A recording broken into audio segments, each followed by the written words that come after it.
ठीक ठाक बोलूंगा, नॉट टू शैबी। वो जैसे थ्री इडियट्स में दिखाया था हमें कि हाँ हाँ, वैसा कुछ नहीं, वो इंजीनियरिंग। Extreme case.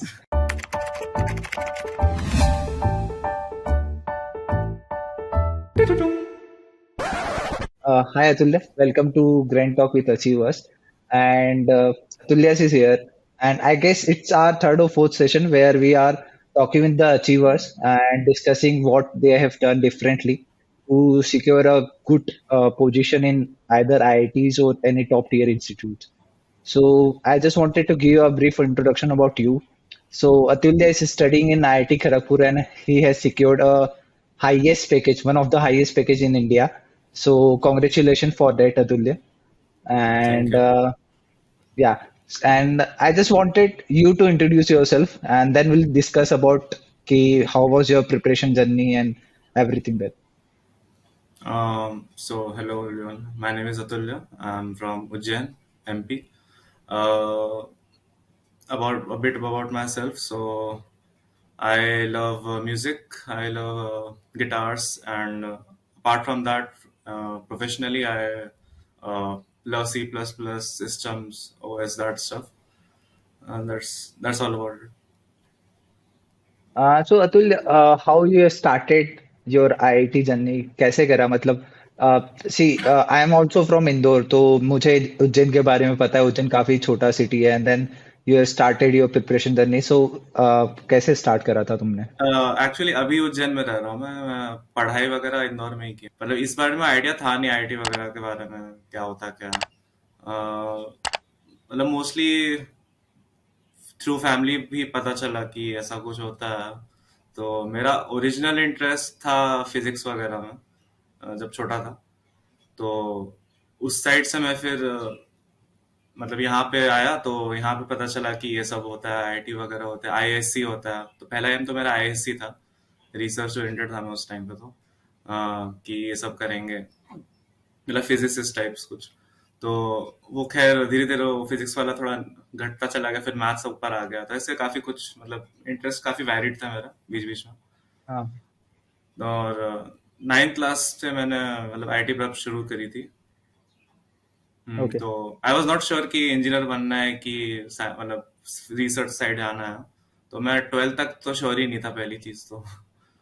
अ, पर ठीक है, वो प्रेप वगैरह था, मेरे को काइंड ऑफ मजा आता था फिजिक्स वगैरह मैथ्स वगैरह सॉल्व करने में। इवन केमिस्ट्री में थोड़ा बहुत आता था। मतलब वही प्रॉब्लम सॉल्विंग वाला माइंडसेट था मेरा उस टाइम भी। तो पता नहीं, वही करते करते आई गेस क्लियर हो गया। उतना मैं मतलब पैशनेट था नहीं इसके बारे में। बट मैंने ये सोचा था कि अगर कुछ अच्छा प्लेटफॉर्म मिलेगा तो at least I get a lot of opportunities, कि इवन इफ मैं कुछ बीच में चेंज करता हूँ या कहीं और जाना चाहता हूँ, तो कम से कम मेरे पास एक फॉल बैक ऑप्शन रहेगा, जो मोस्टली लोगों के पास नहीं मिल पाता। Because if you talk about like tier three institutes and even tier two sometimes, तो आपको ये लगेगा कि यहाँ पे जो बच्चे आए हैं उनको ऐसा है कि एक लोड रहता है कि यहाँ अब पाए हैं, पापा के पैसे खर्च करके इधर पढ़ रहे हैं, अब हमको कुछ करना ही पड़ेगा, ये तो लोड होगा बाद में। तो उनके पास फेलियर का ऑप्शन नहीं होता कि हाँ मतलब कुछ ट्राई आउट कर लेते हैं, ये अच्छा लग रहा है वो अच्छा लग रहा है, ऐसे नहीं कर सकते। उनको फिर बेसिकली फिर कोई एक पाथ अपने लिए को ढूंढना पड़ता है, उसमें फिर एक्सेल करना पड़ता है, and failure is not mostly an option. और या मतलब काफी फ्रस्ट्रेटिंग हो जाता है वो। तो मैं नहीं चाहता था कि मैं भी ये फेस करूं। तो मेरे को मतलब काइंडा इस बारे में अच्छा आइडिया था कि पहले से, कि हाँ अगर सरवाइव करना है तो मतलब प्लेटफॉर्म इज इम्पोर्टेंट। तो मतलब इलेवन ट्वेल्थ में मेरे को इतना समझ आ गया था। और मेरे को ये भी मतलब सीनियर्स वगैरह से बात करता था मैं, जो कोचिंग वगैरह में आते थे। तो उनने भी बताया कि खाली क्लियर करने से भी कुछ होता है नहीं, वहां जाके भी पढ़ना पड़ता है। तो मेरे को एटलीस्ट ये क्लियर आइडिया था कि हाँ जो बोल रहे हैं आसपास लोग कि आईटी हो जाएगा तो सब, मतलब फ्लावर बेड वाली बात नहीं है, ये सब झूठ बोलते हैं ऐसे ही। तो I was ready for what was about to come. लेकिन ठीक है, मैंने मेहनत करी उतनी। और ठीक है, पहुंच गया जैसे पहुंचना था। तो जब आईआईटी का प्रिपरेशन स्टार्ट करा था तब तो तुमने सोचा भी नहीं था कि आईआईटी में जाओगे बट अभी आईआईटी में आने के बाद कैसा है वहां पे how is your life there in IIT? ठीक ठाक बोलूंगा, not too shabby. Online semester जब चल रहे थे तब काफी दिमाग खराब हुआ था कि बुला लो यार कैंपस पे झेल लेंगे थोड़ा कोविड, क्योंकि मजे आ नहीं रहे थे। और मतलब स्क्रीन पे आंखें गड़ा के क्लासेस करना था, पढ़ाई वढ़ाई ढंग से हो नहीं रही थी, लैब्स हम कुछ कर नहीं पा रहे थे, तो आधा मजा तो चला ही गया था। प्लस को हम्म। करिकुलर्स में हम इन्वॉल्व थे ही नहीं, सिर्फ हम लैपटॉप खोलते थे, क्लासेस ज्वाइन करते थे, टेस्ट देते थे, बस हो गया। ऐसे तो कॉलेज लाइफ नहीं जाना चाहता था, लेकिन ठीक है 2 साल उसी में चलेगा। फिर उसके बाद हम जब आए तो ऑफलाइन सेमेस्टर्स, हाँ मजा आता है, एटलीस्ट बाहर निकल सकते हैं, लोगों से बात कर सकते हैं। वो जो क्लासरूम वाला इंटरेक्शन होता है प्रोफेसर से, या इवन अपने बैचमेट से, जूनियर्स के साथ, सीनियर्स के साथ, एक साथ खेलने में, को करिकुलर जो भी है, ये सब हम मिस कर दिए थे 2 साल। तो इसका मजा हम मतलब लास्ट 2 इयर्स में ही निकाल लिया, भर भर के, क्योंकि अभी मौका तो आएगा नहीं। और उसके अलावा प्रॉफ्स वगैरह मोस्टली सपोर्टिव रहते हैं, मतलब मेरे डिपार्टमेंट में एटलीस्ट। बाकी जगह तो हालत खराब है। आई थिंक इलेक्ट्रिकल में तो बहुत स्ट्रिक्ट होता है, इलेक्ट्रिकल इलेक्ट्रॉनिक्स वगैरह में। और कुछ प्रॉफ्स काफी अच्छा पढ़ाते हैं, मोस्टली मतलब ठीक ठाक ही है। मतलब ज्यादातर ये लोग रिसर्च में ज्यादा ओरिएंटेड रहते हैं, तो टीचिंग वाइज मैं बोलूंगा नहीं कि उतना अच्छा है यहाँ। बट उसके अलावा if you really want to learn here, कि ऐसा होता है कि अपने बैचमेट्स और अपने सीनियर्स से तुम्हारे पास ज्यादा अपॉर्चुनिटीज रहती है लर्न करने की। कि मतलब हम आसपास देखते हैं कि ये कुछ अपना स्टार्टअप खोला हुआ है, या फिर ये कहीं पे इंटर्नशिप कर रहा है, ये कहीं और से कुछ सीख रहा है, कुछ ऑनलाइन कुछ इसका कोर्सेज वगैरह, कुछ सर्टिफिकेशन चल रहा है, तो आसपास हमें मतलब पता रहता है कि कौन क्या कर रहा है। तो इससे क्या होता है कि even if you want to कि एक्सप्लोर करना चाहते हो कि फलाना चीज, या सपोज डेटा साइंस हो गया, या कोर इंजीनियरिंग हो गया, या पावर इलेक्ट्रॉनिक्स, कुछ भी, तो आसपास पता चल जाता है कि तो मतलब basically have a lot of resources and you also know a lot of people जिनने कर रखा है। तो अच्छा एक नेटवर्क है। एंड दोस्त बनाना तो कहीं भी बना लो दोस्त, और फंडे ले लो किसी से भी। उसमें वो कनेक्शंस के लिए बेस्ट जगह है ये, तो वो मानना पड़ेगा, क्योंकि लोग बहुत ज्यादा हैं। That is one of the many good points about here. और there are a lot of like really hard working people, and काफी स्मार्ट लोग भी हैं, मतलब भयानक स्मार्ट। मैं बोल रहा हूँ भयानक स्मार्ट, मतलब सच में भयानक स्मार्ट। तो उनसे भी काफी कुछ सीखने को मिलता है रोज रोज। उसके अलावा मतलब उनको मैच भी करना पड़ता है, क्योंकि हमारे यहाँ क्या होता है कि काफी सारी जगह रिलेटिव ग्रेडिंग वगैरह टाइप चलती है, तो यू या have to match such kind of people. तो उनको मैच करने में हवा निकलती है मोस्टली, काफी एफर्ट डालना पड़ता है। मतलब मोस्टली तो ये लोग पढ़ के चले जाते हैं एक रात पहले, लेकिन हम एक रात पढ़ के पहले जाते हैं, तो हमारा तो नहीं होता। वो डिफिकल्टी होती है यहाँ पे, बट ठीक है, चलता है, अब फर्क नहीं पड़ता। अ, और उसके अलावा यहाँ पे सोसाइटीज और इवेंट्स वगैरह ये सब बहुत चलते रहते हैं। तो हमारा एक मेंटरशिप प्रोग्राम भी चलता है, जिसमें 2 या 3 साल senior they can guide a group of juniors. तो काफी सपोर्टिव लोग हैं यहाँ पे, स्टूडेंट कम्युनिटी काफी अच्छी है इधर। और अपार्ट फ्रॉम दैट एलम्स जो हमारे हैं कि काफी कनेक्शन है इंडस्ट्रीज में, इवन प्रोफेसर्स के भी। तो इधर उधर से कनेक्शन मिल जाता है, तो you can get a referral, या फिर किसी सीनियर से तुम्हें मतलब फंडे चाहिए फलाना कंपनी का, तो वो भी होता है। तो connections is the major point यहाँ बताऊंगा, कि मतलब worthy of coming here at least. ये सब नहीं होता तो I don't think it would be worthy, क्योंकि अपॉर्चुनिटीज इतनी मिल रही है, वो आई डोंट थिंक कहीं और मिलेगी, एटलीस्ट इंडिया में तो। If you don't take triple ITs, NITs etcetera into regard, I think IT is the best place for that. You will get connections, definitely. Lot of connections. और एफटीज वगैरह internship ऐसी मिल जाती है, मतलब through connections also. Not saying it's easy, but yes at least you will have opportunities. It's just up to you कि तुम उसको यूज कर रहे हो ढंग से कि नहीं कर रहे हो, वो वाली बात हमेशा आएगी। बस है, अब तुम्हारे पास एटलीस्ट दरवाजे हैं, बस तुम्हें खोलना। या करेक्ट। मैं so my experience of engineering is completely different. मतलब मेरा I was not into IIT. There is again a different story वो जो है। बट जब मैं इंजीनियरिंग कर रहा था, then I did my MBA. So when I did my MBA तो मेरा हॉस्टल लाइफ था। तो hostel life is completely different. मतलब तुमने भी तुम्हारा नॉर्मल लाइफ जिया है, then you are in the hostel. तो हॉस्टल लाइफ कैसा है आईआईटीज में? काफी चिल है। मतलब अभी मैं जिस विंग में रहता हूँ मोस्टली सीनियर्स ही हैं, तो ऐसे कुछ लोड वोड नहीं होता है, सब चिल ही होता है।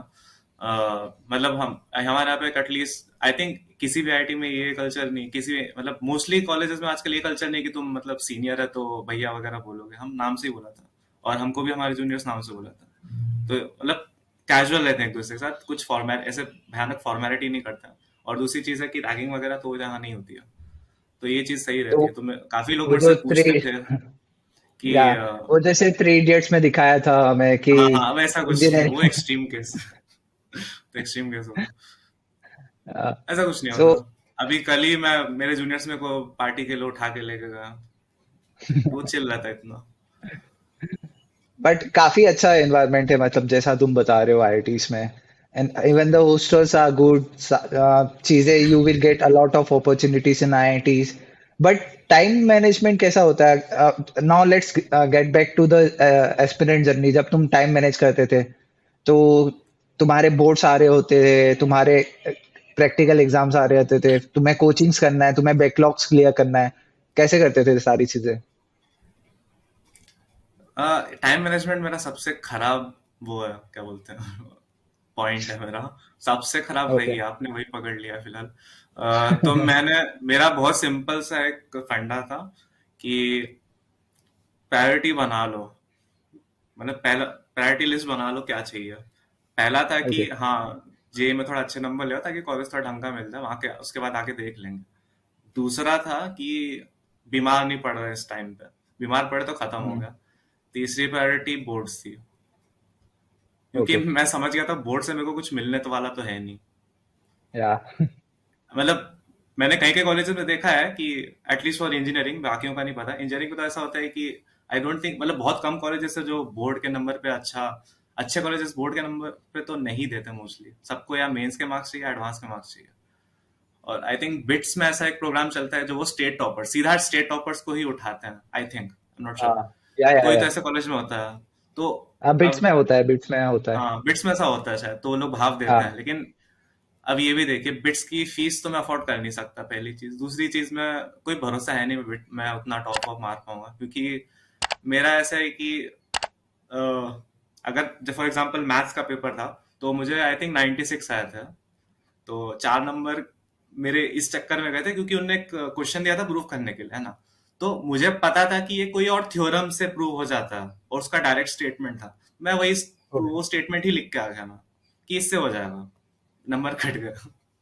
तो मैं उस टाइप का लिखता था एग्जाम, तो मेरे सब में ऐसे ही कटता था। मैं डायरेक्ट शॉर्ट कुछ लिख देता था जो था नहीं उधर, और उनको समझ आता नहीं होगा, पता नहीं, या फिर वो अपने हिसाब से चेक करता, तो वो काट देते थे नंबर, तब कट गया। तो मतलब मेरे से तो नहीं होता, बोर्ड्स बोर्ड्स मेरे से नहीं होता मोस्टली।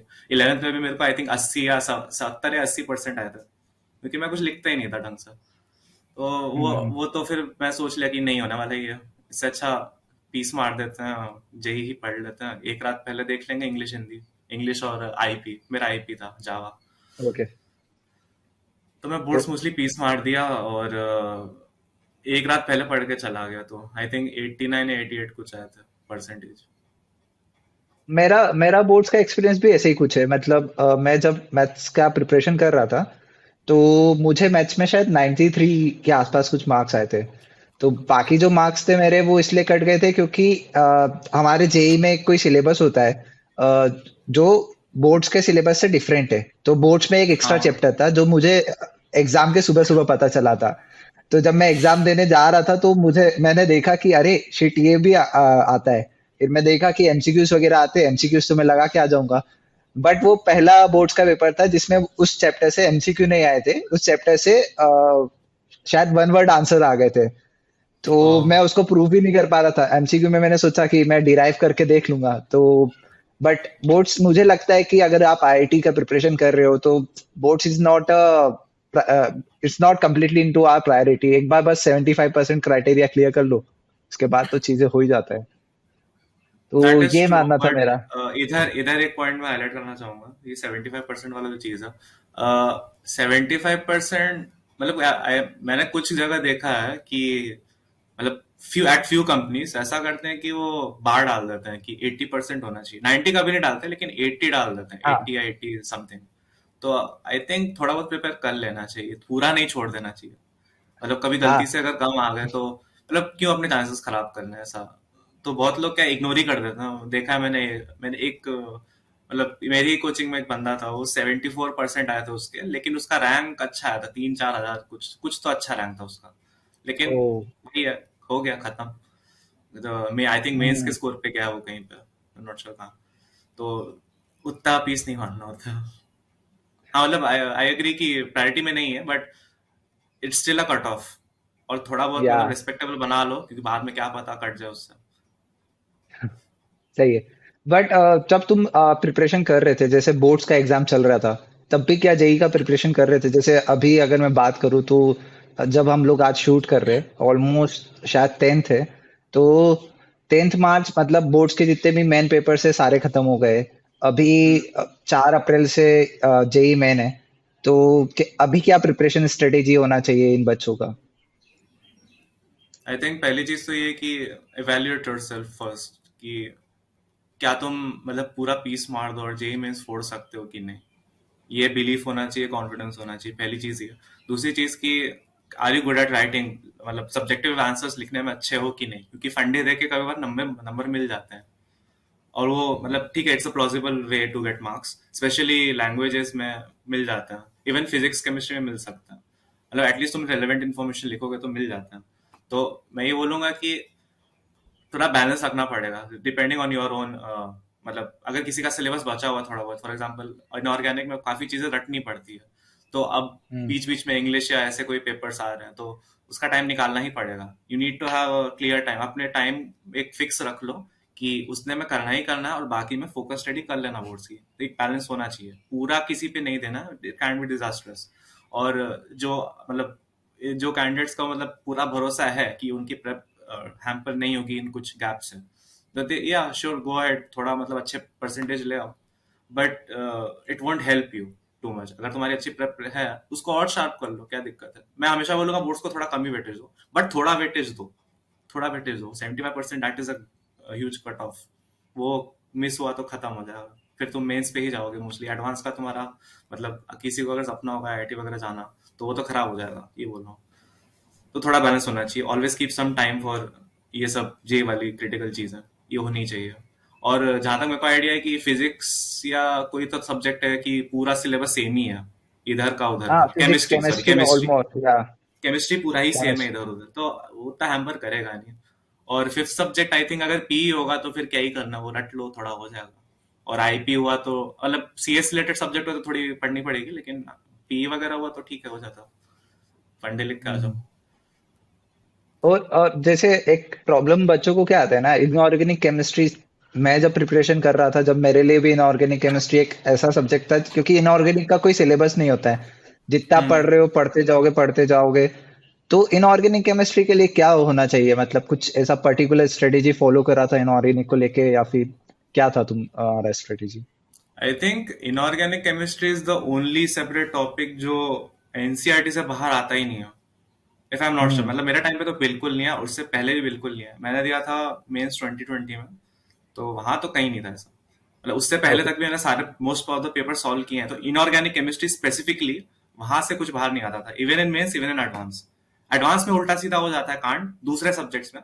मेंस में भी आई थिंक फिजिक्स या मैथ्स में हो सकता है इधर उधर, बट इनऑर्गेनिक केमिस्ट्री कभी ये लोग उससे बाहर नहीं गए, which has a good reason, क्योंकि कुछ उसका है ही नहीं, बाउंड ही नहीं उसका। मतलब फिजिक्स तो या मतलब कुछ एग्जैक्टली। सोच सच के कोई मतलब कुछ सॉल्व हो सकता है, इट्स सॉल्वेबल स्टिल। उसमें फैक्ट्स हम्म। वगैरह ट्रिविया कोई पूछेगा नहीं इन फिजिक्स मैथ्स। उसमें सॉल्व करवाना इज ठीक है, प्लॉजिबल है, करवा सकते हैं, लेकिन इनऑर्गेनिक केमिस्ट्री उसका कोई बाउंड है नहीं, क्या पूछोगे, तो कोई पूछने पे आ गए अगर वो लोग अपनी पे, तो पेपर खत्म है, होगा ही नहीं कुछ।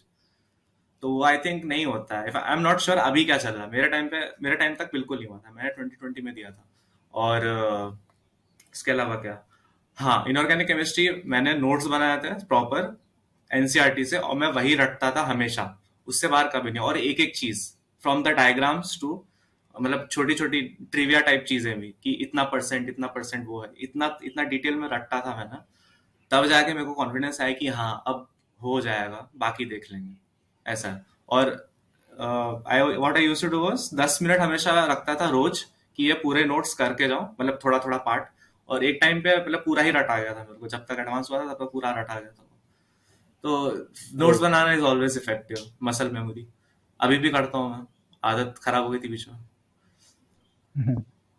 तो जैसे लास्ट 15-20 डेज है तो अभी एग्जाम का, अगर जैसे जिनके भी एग्जाम्स के पेपर खत्म हो गए होंगे, बैन पेपर्स, तो अभी क्या प्रीवियस ईयर क्वेश्चन पेपर्स करना चाहिए, रिविजन्स करना चाहिए, या फिर क्या क्या स्ट्रेटेजी होना चाहिए एग्जैक्टली?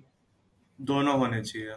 मैंने लास्ट थर्ड डे तक मैंने पेपर सॉल्व किए थे, रोज एक एक पेपर करता था मैं, ताकि मैं प्रैक्टिस में रहूं, और टाइमर लगा के 3 घंटे का, जो भी टाइमर लगा के प्रैक्टिस करना इज द मोस्ट इम्पोर्टेंट। बिना टाइमर के एवे सॉल्व करना का सेंस नहीं है, वहां पे तुम्हारा मतलब सेंस ऑफ टाइम बिगड़ जाएगा। वो हमेशा आदत होनी चाहिए कि 3 घंटे का टाइमर लगा होगा। ठीक है, ये हो गया। दूसरी चीज थी कि अगर नोट्स वोट्स बनाए हैं एनसीईआरटी वगैरह के, उनको बार बार रोज रोज सुबह उठ के आज कभी भी मतलब रीड डाउन करते जाए। ठीक है, और कुछ भी नया टॉपिक नहीं पढ़ना, कुछ भी नहीं।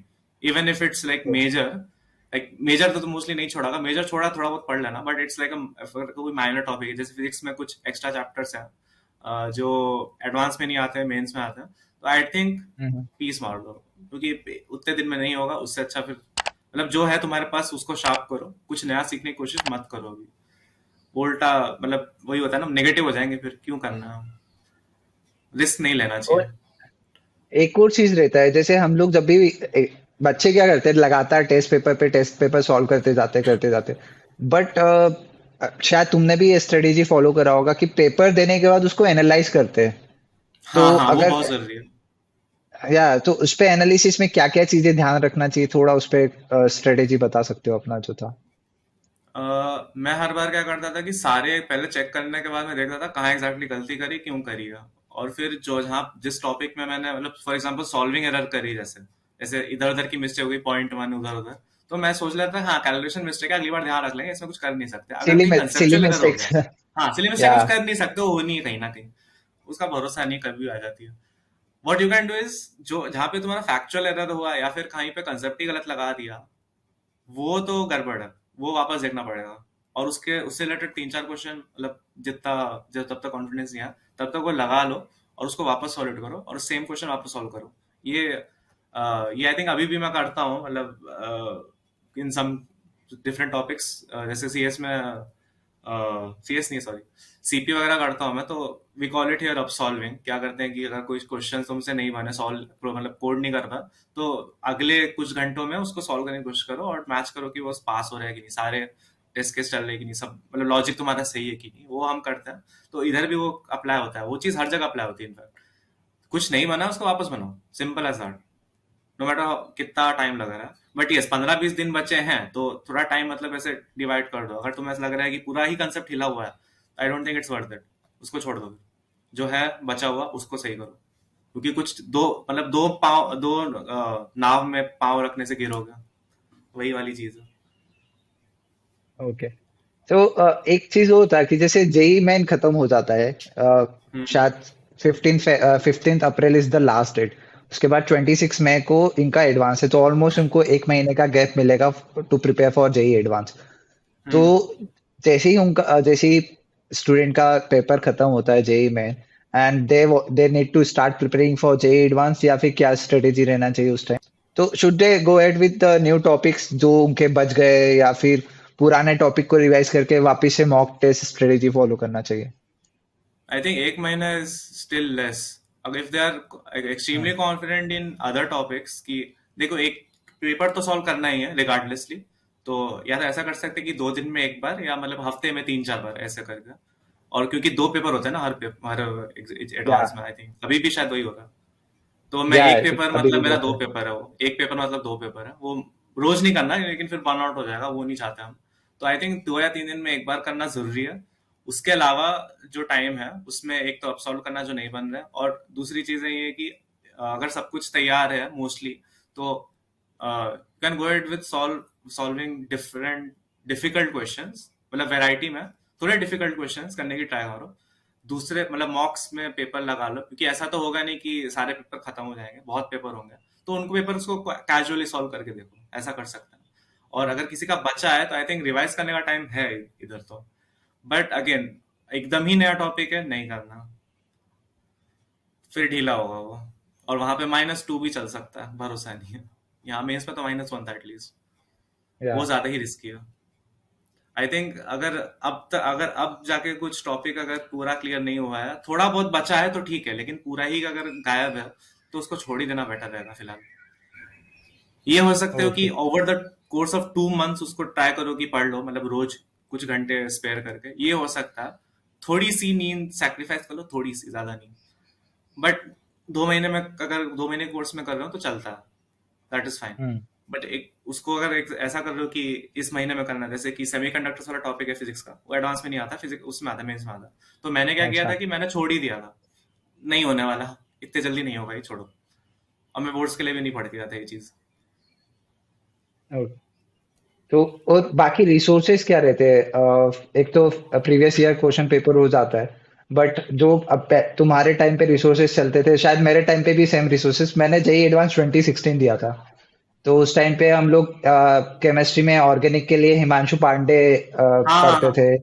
वही है वही है। एंड समझ गया। देन चिंगेज फॉलो करते थे फॉर मैथमेटिक्स। और DC Pandey, H C Verma is for JEE mains, but DC Pandey हम हम्म। लोग सॉल्व करते थे। इसके अलावा कोई रिसोर्सेज जो तुम बताना चाहते हो अपने? आई थिंक कुछ या? इतने ही थे मेरे। उसके अलावा मैं क्या करता था कि कुछ कोचिंग वगैरह के पैकेज होते थे कि मतलब लास्ट या? मिनट रिवीजन के, तो उनमें बहुत सारे क्वेश्चन एक जगह रहते थे, तो मैं फिटजी का सॉल्व कर लेता था। जीएमपी शायद था उनका नाम, ग्रैंड मास्टर पैकेज, पता नहीं, जीएमपी कुछ नाम था, वो मैं सॉल्व करता था। तो वो मैंने काफी हद तक सॉल्व करी हुई थी, और मैं यूजुअली कैजुअली वही सॉल्व करता था फॉर एडवांस। वो करके ओ। गया था। और मोस्टली नई बुक्स नहीं पकड़नी चाहिए, अभी अभी रहने दो, नहीं होने वाला कुछ, टाइम उतना टाइम है नहीं। बेस्ट वुड बी कि कोई भी कोचिंग का वो पकड़ लो, लास्ट मिनट वाला कुछ अगर हो, एमसीक्यू वाला एक पैकेज होता होगा। फिटजी वालों का एक वो होता है, जीएमपी होता है, बता दिया, एलन का याद नहीं मेरे को, उनका नहीं, मैंने सिर्फ फिटजी का किया था। ओके। तो उधर से मैंने follow किया था, तो उधर क्वेश्चन सॉल्व या करता था, तो I think good, more than, मतलब more than enough for practice. और उससे ज्यादा लेवल तो नहीं आता है मोस्टली। तो या अब अभी हम लोग है ना, मार्गदर्शन के थ्रू भी क्या कर रहे हैं, बच्चों को रिसोर्सेज प्रोवाइड कर रहे हैं। तो जैसे एक फॉर्मूला बुक है, तो फॉर्मूला बुक में क्या है, सारे फॉर्मूलाज कंसाइज करके for all chapters, for both, for all three subjects PCM, उसमें सारे फॉर्मूलेस वगैरह है। तो लास्ट मोमेंट पे जब फॉर्मूला रिवाइज करना है तो वो उसके लिए काफी अच्छा रहता है। तो even if they want they can follow that also. But let's let's come back to your IIT. मतलब जब तुम आईआईटी में आ गए, एंड देन आईआईटी में आने के बाद तुमने क्या डिफरेंट करा है टू सिक्योर योर प्लेसमेंट? तुम्हारा क्या स्टार्टिंग से कुछ स्टार्ट करा था, कुछ प्रिपरेशन चालू करके रखा था, या फिर लास्ट मोमेंट पे अगेन, जैसे हम लोग एग्जाम्स क्रैक करते हैं फॉर इंजीनियरिंग, समझ गया। वैसे क्रैक करा था? नहीं, उससे नहीं मिलेगा, उससे पक्का नहीं मिलेगा, यहाँ पे नहीं चलेगा वो। बिल्कुल नहीं चलेगा, देख लिया हूँ मैं। Thank you guys for watching till here. This was the part 1, और पार्ट 2 भी जल्दी आ रहा होगा, तो जल्दी से वीडियो को लाइक कर दो, चैनल को सब्सक्राइब कर दो, और अपने डाउट्स नीचे कमेंट बॉक्स में बताओ।